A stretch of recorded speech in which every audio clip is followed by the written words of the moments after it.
Escaping your Minecraft escape rooms. Happy birthday by Daniel. First, I grabbed the starting signs. Then, I quickly looked around the escape room and noticed that there were target blocks outside, with redstone torches leading to the roof. I think it connected to the dropper above, so step 1 is to activate the dropper. I saw some breakable blocks in the starting room and an anvil outside. I quickly broke the blocks. Unfortunately, they didn't drop anything, but behind was a breeze. I quickly killed the breeze and it dropped 2 whole rods. I can use the breeze rods to make wind charges and then launch them at the target blocks. After I triggered the redstone, the dropper fired and I got a strangely named button. Uddle Aops Couples 7? This was a cipher, specifically a Caesar cipher. By taking the alphabet and shifting it to the left 7 letters, we would decrypt this message. The message became, "Name this Daniel. I only have 1 level, and if I ever place this button, it wouldn't be named Daniel anymore." I looked at the second room. There was a block in an item frame, and a cake with observers. I think I need to update that cake block then somehow. I also saw a crawl space that I needed to get into crawl mode to get into.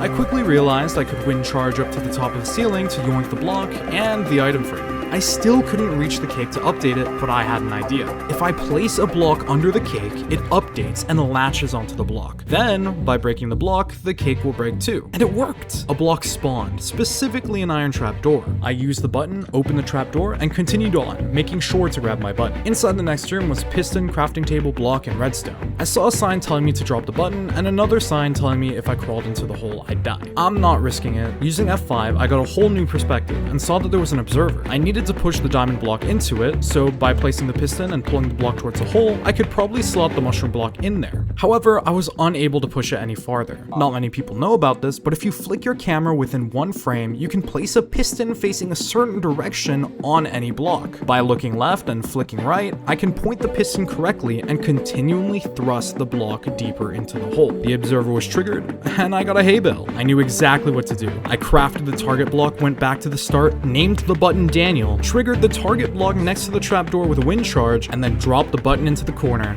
The door opened. I'm free! Subscribe.